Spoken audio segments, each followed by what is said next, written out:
meron akong balita para sa inyo. Nag-decide na ako na hindi na ako lalaban para sa corona. Pero paano? Ganun lang, ayoko nang kalabanin si Gwen para sa stupid crown na to. Florida, naririnig mo ba yung sarili mo, ha? Kapag naging queen ulit si Gwen, siya na naman yung masusunod dito. Hindi tayo pwedeng mag-give up. Nagba-back out ka ba dahil sa kanya? Hello girls, bukas na yung ball. Nagdala ako ng hair rollers. Kulutin niyo yung mga buhok niyo, okay? Ma'am, si Florida, hindi na daw lalaban para sa crown. Seryoso ka? Hair rollers? Ma'am, pang matanda yan. Meron akong Dyson dito pero hindi ko nang gagamitin. Hindi ako sasali sa contest. Mami, narinig mo ba yon? Yung sinabi ni Florida? Florida, walang kabuluhan yung mga sinasabi mo. Siyempre sasali ka at mananalo ka. Narinig mo, Florida? Whatever, akin na yung mga rollers. Anong susunod? 100-year-old dress? Tapos sasabihin mo sa akin, isuot ko yon para manalo ko? Oo, tama. Na-realize ko. Meron akong dress na 120-year-old. Isuot mo? Hindi, ma'am. Thank you. Knowing natitigilan tayo ni Gwen kapag nakuha ko tong crown. Lalo lang niya tayong guguluhin. Huwag kayong matakot sa redhead Gwen na yan. Lahat ng redheads, hindi matatalino. Ma'am! Well, except sa akin, obviously. Florida, kunin mo yung crown. At sandali, babalik ako. Kukunin ko yung dress mo. Ano, Florida? Nakumbinsi ka ni ma'am? So, pupunta ka sa ball after all. Pupunta tayong lahat. Alam niyo naman kung gaano nakakahiya kung hindi ko makukuha yung crown. Mas maganda pa, hindi na lang ako sasali. Florida, ang importante, sumali ka. Trinay mo. Elise, pwede mo ba akong make-upan? Hindi, na-make-upan ko yung sarili ko.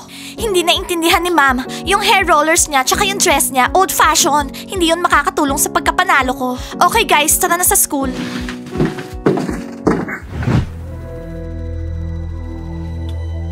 Coach Gabriela, totoo ba to? Pinapasuot mo sa akin yung lucky dress mo na nagpanalo sa'yo? Oh my God! Oo, lucky dress ko yan at ibibigay ko sa'yo. Oh my God! Ikaw yung the best, kaya deserve mo tong dress na to. Oh, Coach Gabriela, thank you. Coach Gabriela, paano naman kami? Anong kami? Hindi kayo kasali dito sa contest. Ako yung magiging queen kahit anong mangyari. Yes, girls. Nandito kayo para ipag-cheer si Gwen. Gwen! Bakit laging si Gwen? Serena, yung hawak mong toy, pindutin mo yung button, malalaman mo kung bakit. Sasabihin niya sa'yo. Gwen is the best! Gwen is the best! Ako yung magiging queen for the 6th time. Pero wala dito yung mami ko para makita to. Bakit niya ako iniwan? Kasi bobo siya. Hindi kita iiwan kasi napaka-special mo. Oh, Coach Gabriela. Nasusuka ako sa mga sweet talk nila. Laging inuuna ni Coach Gabriela si Gwen. Siya na lang palagi. Nandito lang tayo para pagsilbihan si Gwen. Coach, iuwi ko yung corona bukas. Magiging proud ka sa akin. Never ako nagduda sa'yo, Gwen. Ikaw talaga yung best girl. Coach, huwag kang mag-alala sa akin. Magiging okay ako, okay? Gwen, papasok ba tayo sa school ngayong araw? Tara na girls, maganda talaga yung mood ko ngayong araw. Sigurado, mananalo ko. Gwen, sasama ako sa school mo ngayong araw. Susuportahan kita. Thank you, Coach Gabriela. Alam ko na lagi kang nandyan para sa akin.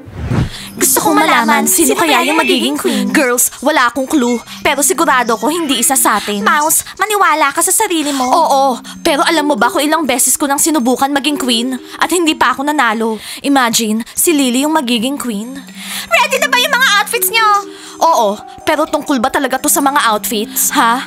Kung si Gwen ulit yung makakakuha ng corona, lilipat na ako sa ibang school. Okay, Nora. Noted. Okay, wala ka namang ginagawa. Instead, natulungan mo yung kapatid mo. Guys, promise, nakita mismo ng mga mata ko. Yung mga nakita nyo sa video, wala pang kwenta yun. Maliit na piraso lang yun. Alam mo, kahit anong mangyari, paglalaban ng mga girls yung corona, gusto talaga nila yun. Well, handa na ba kayong makita yung bagong king? Bakit, Tio? Sa tingin mo may pag-asa kang manalo? Well guys, ako yung perfect guy para dun. Seryoso ka sa sinasabi mo? Alam nyo guys, si Tio handang-handa na para maging king. Tapos ano, Tio? Sa tingin mo si Serena yung magiging queen? Ganun ba ha? Don, manahimik ka nga dyan. Last year hindi siya nanalo, pero this year suswertihin na siyang manalo. Kami ni Serena yung king and queen. Sa panaginip mo, Tio, kasi hindi ka bagay maging king. Florida, anong problema? Di ba yun yung gusto mo? Noon, pero ngayon hindi na. Alam niyo ba kung anong ibig sabihin maging queen? Yung responsibilidad nun? Hello boys, kumusta? Ready na ba kayong bumoto para sa bagong queen? Oo, magnanakaw. Nakita ko yung video nyo. Girls, ba't di nyo pa tinapos yung mission nyo? Bakit? Nahuli ba kayo? Alam nyo, hindi ko kayo iboboto. Nandadaya kayo, mga mandaraya. Makinig ka, Robert. Gusto lang namin tignan yung crown. Nag-e-expect kami ng mas maganda. Ang simple lang pala. Pero hindi kami pumunta doon para nakawin yon. Sinet up kami ni Gwen. Naniniwala ako sa inyo. Kayang-kaya gawin ni Gwen yan. Hoy, mag-ingat ka sa sinasabi mo kay Gwen. Robert, sinasabi ko lang yung totoo. Kaya ni Gwen gawin yung ganung bagay. Ginalaw niya yung crown pillow para maset yung alarm. Anyways, see you later boys. Marami pa kaming pag-uusapan. Guys, pupusta ako ng $100 na si Florida o isa sa mga sister niya yung mananalong queen. $200 si Serena. Guys, wag nyo na akong sali dito dahil sigurado si Gwen yung mananalong queen. Hindi nyo ako mapipilit, hindi. Alam mo Robert, nakakasawa na. Si Gwen na naman. Kailangan naman natin ng iba. Oo nga, hindi magandang puro redhead queen na lang. Hello Karen, kumusta? Anong oras yung contest bukas? Hello girls, midnight. Cool, so marami pa tayong oras mag-ready. Florida, wag ka na mag-back out kung ayaw mong magalit si mami sa'yo. Ayokong maging queen. Ano bang problema nyo? Nag-change mind na ako. Tsaka nagka-nightmare ako tungkol doon. Florida, no! Ikaw dapat yung maging queen. Hindi namin hahayaang makuha yun ni Gwen. Hello, girls! Bukas na yung ball. Nakapag-isip na ba kayo kung sinong iboboto nyo? Sino yung main candidate? Hi! Honestly, gusto kong manalo. Pero hindi ako sigurado kung merong boboto sa akin dito. Hindi rin kami sigurado kung may chance kami. Okay. Kailangan naming pag-isipan sinong iboboto namin. Ayaw naming manalo si Gwen. Eh, di iboto niyo si Florida. Bakit ako? Bakit hindi ikaw, Elise? O kaya, ikaw, Jill? Tungkol to sa rivalry nyo ni Gwen. Tsaka ikaw yung pinakamatanda. Pwede mo namang ipasa sa amin yung later. Well, iboboto ko si Florida. Ano sa tingin nyo, girls, ha? Na, hindi kami sigurado. Girls, bakit? Okay, sige na, iboboto ko namin. Pero promise mo, tatalunin mo si Gwen. At ipakita mo sa lahat yung totoo niyang muka. Okay, girls, deal. Gagawin ko yung best ko. Kaya ni Florida yun. So far, total failure yung pagkuha natin sa diary ni Gwen. Lagi tayong palpak. Girls, anong ginagawa nyo ha? May pinaplano kayo? Pinag-uusapan nyo kung sino yung iboboto nyong lahat? Hindi pwede yon. Lily, nakikinig ka ba sa usapan namin ha? Ayaw lang naming manalo si Gwen. Lily, bakit hindi mo iboto si Florida? Hindi! Kay Gwen lang yung boto ko. 5 years straight ko na siyang binoboto. Wow, ang loyal mo ha. 5 years straight. Kaya pala siya yung mata tsaka tenga ni Gwen. Lumayo nga tayo sa kanya. Hello everyone! Meron akong announcement na sasabihin. Huwag na kayong gumastos para sa mga outfits nyo. Hindi naman kayo makakasali sa contest eh. Siguradong si Gwen yung makakakuha ng corona. Bakit ka naman nakakasiguro? Meron tayong ibang girls dito. Meron kang mga kalaban, Gwen. Gwen, bigyan mo sila ng killer answer. Ang kalaban ko lang sa corona, si Florida. At sigurado, matatalo siya. Okay? Florida, kailangan ikaw yung maging bagong queen. Ayoko yung sinasabi ng Gwen na yan. Naiinis na talaga ako. Sumusobra na siya. I bet, 5 beses na siya naging queen. Gwen, anong ibig mong sabihin wag na kaming gumastos? Eh gumastos na ako. Lily, pwede ba tumahimik ka dyan? Iboto mo na lang ako. Florida, ready ka na ba? Meron na akong magandang dress. Eh ikaw, meron ka na ba? Florida, sagutin mo nga yan. Sa tingin ko, ang totoong queen, napipili hindi dahil sa dress, kundi dahil sa katalinuhan. At wala kang ganon. Guys, narinig niyo yon? Masyadong malaman yung sinabi niya galing sa isang blonde. Sabi ng mami ko kaninang umaga, lahat ng redheads, hindi ganon katalino. Well, except sa kanya obviously. So bobo ka. Ang dami, narinig ko na lahat yan. Pero all this time, ako pa rin yung napipiling queen. Kahit ano pang sabihin nila. So, Florida, ready ka na bang ipaglaban yung corona? Sa tingin ko, oo. Yes! Ano ba yan guys? Si Gwen na naman magiging queen. Sa tingin nyo, sino magiging king? Ba, malay ko. Pero sigurado, hindi isa sa atin. Matatalino tayo, pero hindi tayo sikat. Guys, cocktail nyo. Guys, sa tingin nyo, ako magiging king mamayang gabi ha? Pwede di ba? Hindi no? Ano ba kayo guys? Sino ulit boboto nyo? Si Travis, si Oliver, si Justin. Ang boring nyo, paulit-ulit.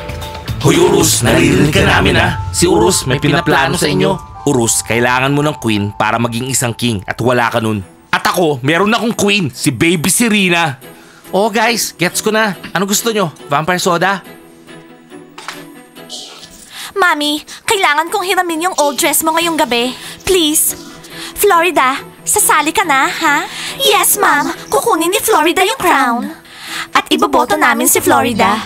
Florida, great choice. At girls, thank you sa pagsuporta kay Florida. Ma'am, basta, walang cheating, okay? Ayokong makialam ka sa mga boto. Siyempre naman, siyempre hindi. Pero ayokong makitang manalo si Gwen. Okay? Hayaan mong yung mga students yung mag-decide. Si Robert at Lily lang siguro yung boboto kay Gwen. Sila lang. Oo, sila yung #1 fans niya.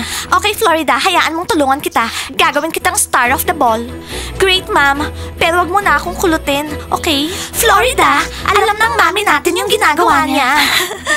Since lalaban si Florida para sa Queen, pauuwiin ko kayo ng maaga ngayong araw para makapag-ready kayong lahat. Okay ba yon? Grace, si Florida lang ba tsaka yung mga sisters niya? O kaming lahat?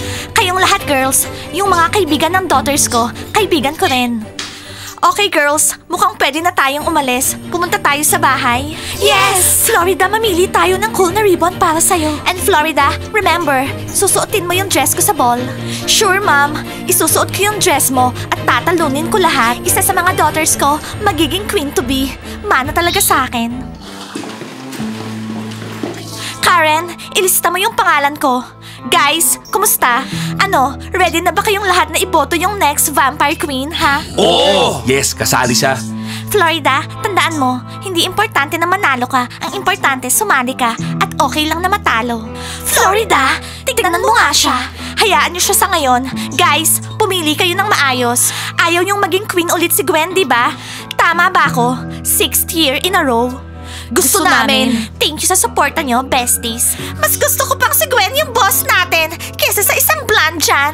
Kailangan natin ng changes. Karen, ang bobo mo. Paano mo nalaman kung paano kikilo si Florida kapag nanalo siya? Bakit hindi natin subukan para malaman natin? Kailangan nating alisin niyang si Karen. Ha? Ano? Wala, may iniisip lang ako. Sandali lang. So, si Gwen versus Florida? Silang dalawa yung maglalaban? Oo, siguro nga. Si baby si Rina ko. Well, Tio, not this time. See you sa contest. Boys, pumunta kayo. Ipag-cheer nyo kami. Sana isa sa kanila yung maging queen. Oo, tama. Hindi ko gagawin yung heart sign. Nakatingin si Belle. Hi, Bella! Don, iboto mo si Gwen, okay? Tignan mo si Tio. Tinatakpan niya yung mukha niya. Girls, kailangan kong kulayan yung roots ko. Gusto ko ng kakaiba para sa ball night. Jill, ikaw yung bahala doon. Siyempre naman, Florida. Florida, paano yung kulot? No, walang kulot please. Tsaka yung old-fashioned na hair rollers. Florida, sasaya si Mami dyan. Bagay sa'yo yung kulot. Okay, Elise. So, sinong gustong magkulot sa buhok ko? Kami. Okay, girls. Magpapaganda tayo ngayong gabi. Glow up night. Kukunin ko yung hair dye.